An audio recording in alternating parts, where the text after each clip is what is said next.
전과기록 공개하지 않아도 이미 방에 다 제출돼 있습니다. 본인들도 내셨을 텐데.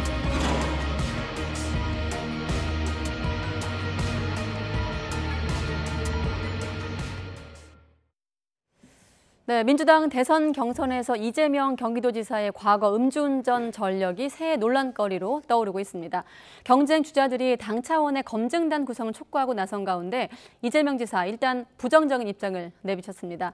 내일 오후 5시죠. YTN 주최로 열리는 민주당 대선 경선 토론회에서도 공방이 예상되고 있는데 나이트 포커스 오늘은 최창렬 용인대 교수 또 유창선 시사평론가 두 분과 함께하겠습니다. 네, 안녕하십니까? 안녕하세요.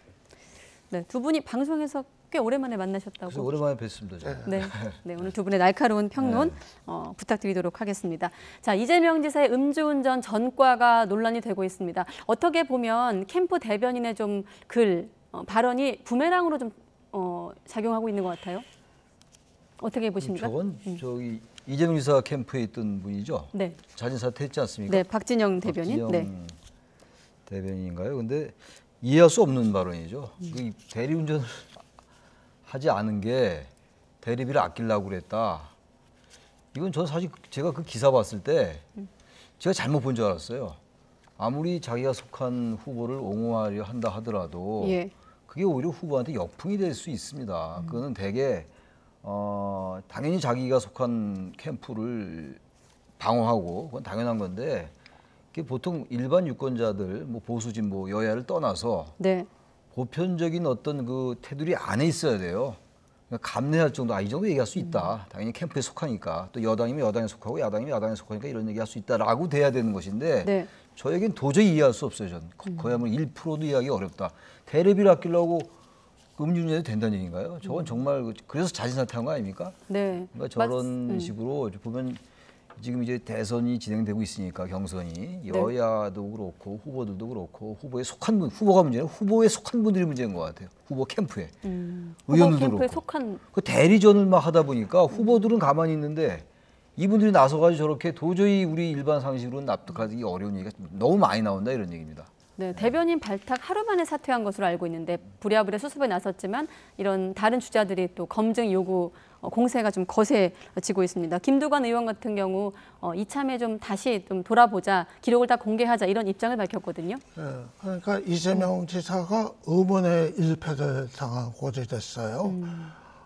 사실 발단은 자기 캠프의 박진영 대변인이 윤석열 전 총장 공격하려고 꺼낸 얘기였거든요. 술꾼이라고 이제 음주 얘기 처음 나온 게 거기서 시작이 됐었죠.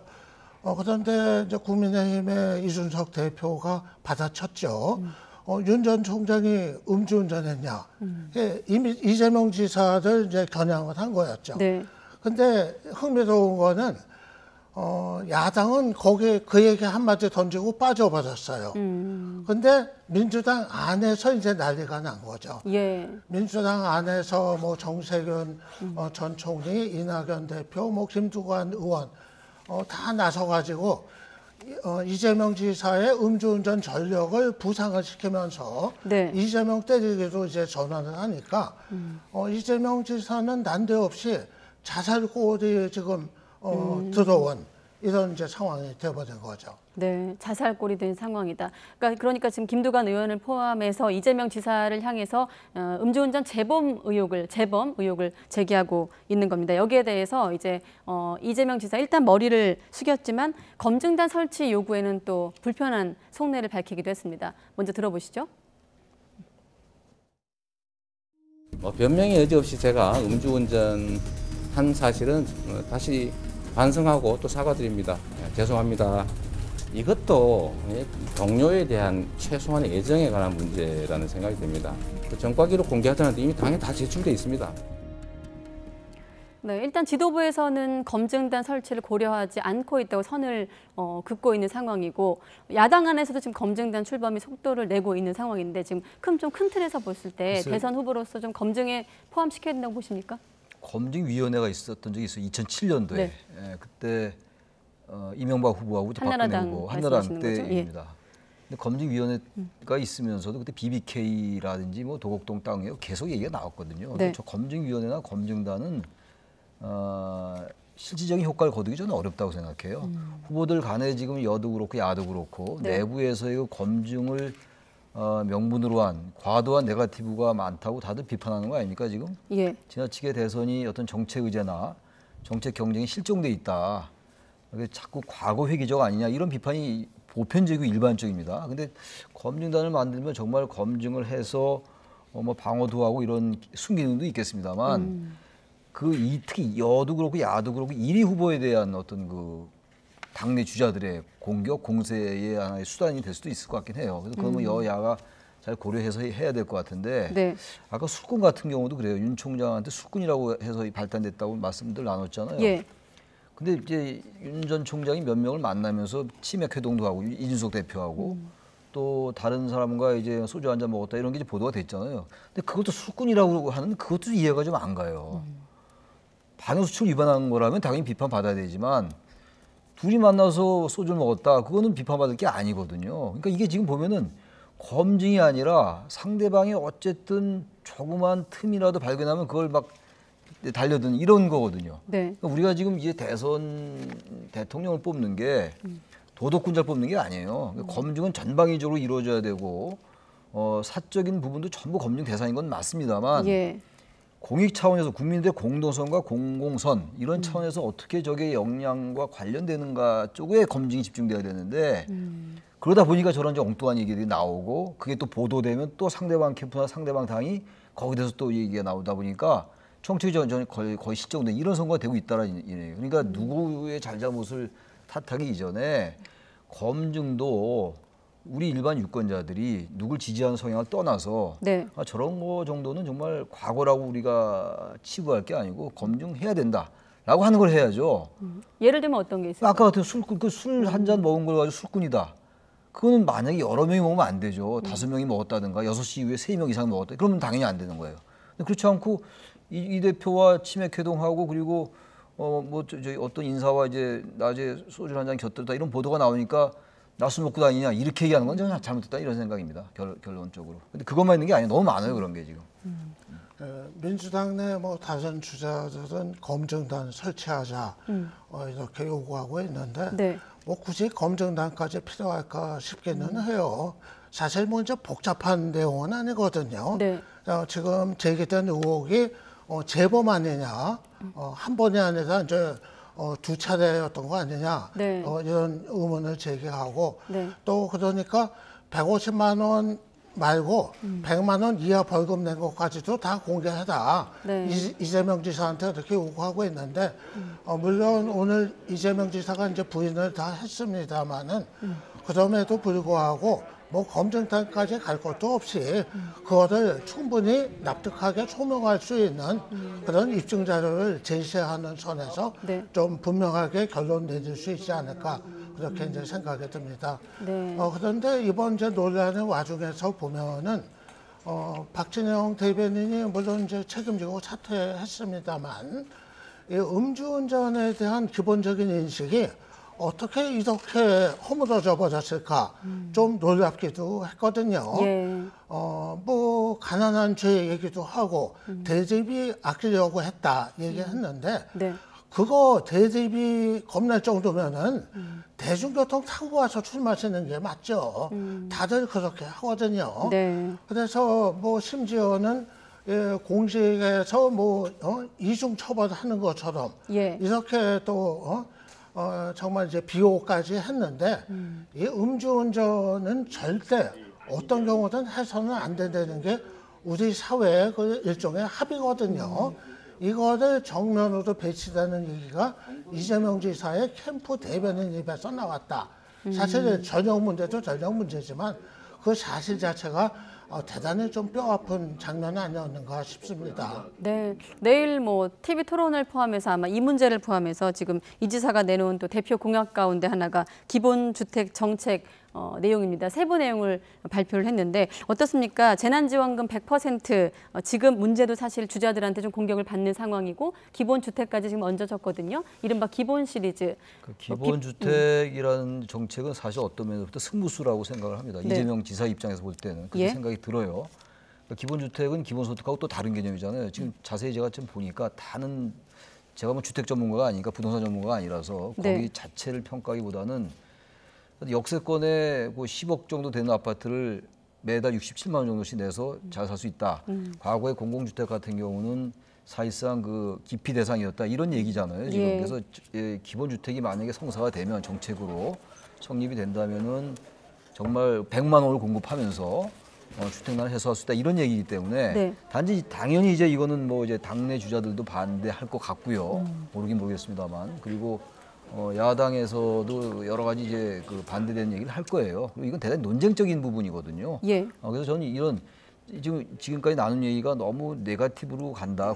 검증이라는 게 그 문제가 있다. 물론 검증도 중요합니다만 이런 얘기를 좀 나누고 있는 거 아닙니까? 예.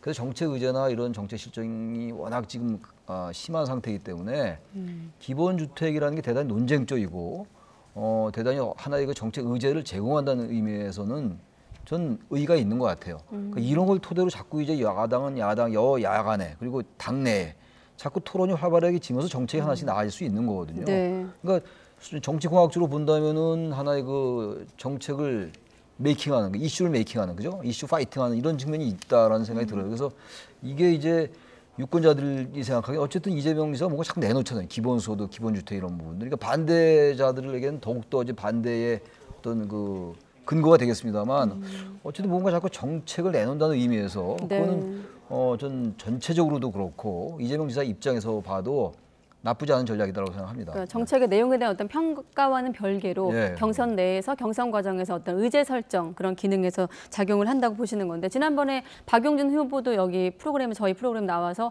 기본 시리즈 가지고 1대1 토론을 좀 하자 이런 제안도 하기도 했습니다만 예. 이 같은 어떤 공방 내일 포함해서 어떻게 예상하십니까? 예, 내일 TV 토론에서 아마 두 가지 문제가 뜨거울 것 같아요. 네. 우선 하나는 재난지원금 문제. 지금 이재명 지사는 경기도에서는 나머지 12%까지 다 지급하겠다. 네. 그러니까 100% 지급하겠다. 이거를 지금 강하게 밀어붙이고 있단 말입니다. 그런데 사실 이게 좀 간단한 문제가 아닌 것 같아요. 물론 당정 간의 합의라는 점도 있지만 예. 그거를 넘어서 가지고 여야 간의 합의가 또 있었거든요.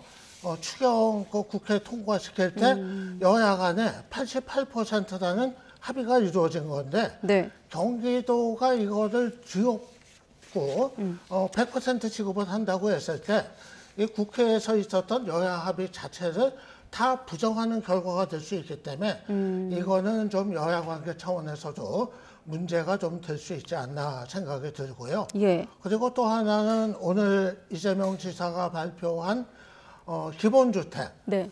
임기 중에 250만 호 공급할 거고 특히 100만 호를 기본주택으로 이제 공급하겠다. 예. 이 기본주택은 30년까지 갈 수 있는 장기 임대주택을 얘기를 하는데 문제는 현실성일 것 같아요. 예. 오늘 그 세부적인 재원에 대한 언급은 아무것도 없었거든요.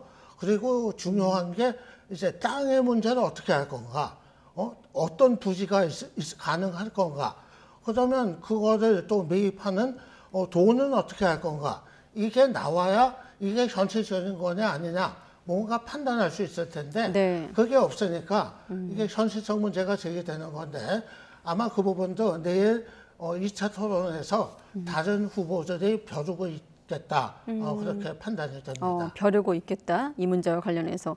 그런데 좀 이 재난지원금 문제와 관련해서 이제 송영길 대표가 편을 들었다고 해야 될까요? 이제 지방정부에서 판단할 문제라고 언급을 하면서 최근 며칠 동안 또 민주당을 둘러싼 논란 중에 하나가 이른바 2심 송심 논란 아니겠습니까? 지난번에 삼성전자 반도체 공장 갔을 때도 왜 이재명 지사랑 같이 갔느냐 이렇게 다른 주자들이 또 문제 제기를 한 것으로 알고 있는데 어떻습니까? 다른 주자들이 보기엔 좀 지도부를 향해서 경선 관리에 좀 아쉬움을 얘기하고 있는 건가요? 지금 뭐 주자들 간에 워낙 지금 치열하게 지금 경쟁을 하고 있는 상황이고 특히 예. 이낙연 대표 전 대표와 지금 상당히 이낙연 전 대표 지지율이 따라 붙는 상황이잖아요. 아직도 예. 차이는 좀 있습니다만 이재명 지사와. 근데 이제 기본소득 문제도 그렇고 지금 기본주택 얘기 이제 오늘 했습니다만 사실 기본주택 얘기도 좀 나왔던 얘기들이에요. 완전히 새로운 얘기는 아니긴 네. 합니다만 그런 문제는 아주 예민한 문제 아니겠어요? 근데 이제 당 대표가 특히 기본소득 이제 경기도민 다 지급한다, 전체 지급하겠다 이런 부분에 대해서는 그건 경기도의 일이다. 이건 사실 이재명 지사의 주장과 딱 맞아 떨어지는 측면이 네. 있는 거거든요. 그러니까 이제 당연히 다른 주자들은 이 공정하지 않다. 당 대표가 특정 주자에게 기울어져 있는 거 아니냐, 뭐 이런 비판이 나올 수 있긴 있어요. 역시 이런 것들도 이제 경선이 진행되면서 지지율이 어떻게 반영되느냐, 유권자들이 어떻게 판단하느냐가 관건일 것 같습니다. 네, 또 특히나 이 후보의 대선 공약이 기본소득이 민주연구원, 당의 싱크탱크죠. 그 기획안에 또 포함되면서 논란이 또 다시 번지고 있기도 합니다. 예. 네. 지금 송영길 대표가 아무래도 당내에서 이제 비문 이제 기조고, 네. 반면에 당내 친문의 다수는 여전히 반 이재명입니다. 물론 지금 친문도 분화가 돼가지고 예. 이재명 캠프도 여러 사람이 가기도 하고 뭐 그렇긴 합니다만 아직은 그 친문의 다수는 반 이재명 기조를 유지하고 있기 때문에 지금 송영길 대표가 취하는 스탠스가 못마땅할 수밖에 없겠죠. 네. 물론 이제 송 대표가 뭐 내놓고서 이재명 지사 편을 들 수도 없고 또 그러지도 않고는 있지만은 뭔가 중요한 대목에서 뜨뜻미지근한 그런 태도를 보이는 게 지금 친문 쪽에서는 특히 또 정세균 전 총리라든가 이낙연 전 대표 같은 대선 주자들 입장에서는 상당한 불만이 지금 쌓여가고 있다. 그렇게 볼 수 있겠습니다. 네. 자, 민주당 관련해서 한 가지만 더 여쭤보면 지금 이재명 지사랑 이낙연 전 대표 같은 경우는 만나는 길목이라고 해야 될까요? 만나는 이제 곳곳마다 정면 충돌하면서 파열음을 내고 있습니다. 이 지사 측이 이낙연 전 대표 측의 수석 대변인이죠. 오영훈 또 의원을 허위사실 유포 혐의로 선관위 신고하기도 했는데 이런 부분들이 뭐 내일 경선을 앞두고 있습니다만 어떻게 좀 작용할까요? 그래서 이게 지금 우리나라 정치가 이제 언제부턴가 우리가 흔히 그런 얘기를 많이 하잖아요. 정치의 사법화다 이런 말을 많이 해요. 예. 그러니까 고소고발전이 워낙 이제 많이 있으니까 이 정치라는 게 원래 법적인 영역에서 안 되는 걸 정치로 푸는 게 정치잖아요. 갈등을 조정해내고 서로의 접점을 찾아가는 작업이고 네. 서로가 조금씩 양보하면서 타협해가지고 그 사회에 뭔가 공약수를 만들어내는 이 작업이 정치인데 이게 잘 안 된다고 해가지고 바로 이제 법에다 고소하니까 이건 정치를 사실은 어떤 면에서 자꾸 퇴행적으로 몰아가는 그런 썩 좋은 행동은 아니에요. 근데 현실적으로 이제 워낙 특정 진영이나 특정 후보나 특정 정당이 상대방을 막 그 이제 과도하게 밀어붙일 때 법에 호소함으로써 어쨌든 그걸 제동할 수가 있는 거죠. 네. 그러나 아무튼간에 지금 경선 국면이 점점 치열해질 거 아니겠어요? 점점 더 그러지 않겠습니까 앞으로? 그러면 아마 이제 어느 후보도 그렇고 정치를 자꾸 사법 영역으로 끌고 들어가는 게 좋지 않다는 건 다 알 겁니다. 아마 모를 리가 없는데 그럼에도 불구하고 이렇게 될 수밖에 없는 상황들이 자꾸 전개되고 있어요. 그래서 이건 어쨌든 빨리 다는 어려울 거예요. 선거에서 네거티브라는 게 일정 부분 불가피한 면이 있는 네. 것이고 또 선거 공학이라는 것도 있는 거니까. 그런데 이게 자꾸 지나치게 법적으로 하는 건 바람직하지 않다. 그게 그렇기 위해서 이걸 막기 위해서는 어쨌든 자꾸 정책 의제 그게 말이 되건 말이 안 되건 그 정책까지 토론하면 되는 거거든요. 비판하고 비판하고 네. 또 여기서 또 논거와 어떤 이론 가지고 논박하고 토론하고 쟁점을 자꾸 좁혀나가는 거. 그래야 대선에 의미가 있는 거 아니겠어요? 네. 그래서 자꾸 지나치게 과도하게 고소고발로 가는 거 저도 원론적일지 모르겠습니다만 바람직하지 않다. 네, 뭐 당사자가 됐건 네. 제3자가 됐건 누군간 이 지금 흐름을 끊어야 할 텐데 어떤 좀 해법이 있을까요? 글쎄 무슨 뾰족한 해법이 있을까 싶어요. 네, 지금 민주당 안의 경선 분위기 보면은 과거 한나라당 때 그때 박근혜, 이명박 두 후보가 정말 갈 때까지 가는 싸움을 벌였었죠. 네, 그때 뭐 최태민 목사 얘기도 나오고 뭐 폭로전 뭐 나올 거 다 나와 버렸거든요. 그래서 결국은 이제 그게 이제 후이돼도 두고두고 그 의혹들이 문제가 되고 본선을 또 앞두고 있기 때문에. 그랬었죠. 예. 그렇게 이제 됐는데 지금 민주당이 뭐 그때랑 뭐 비슷한 분위기인 것 같아요.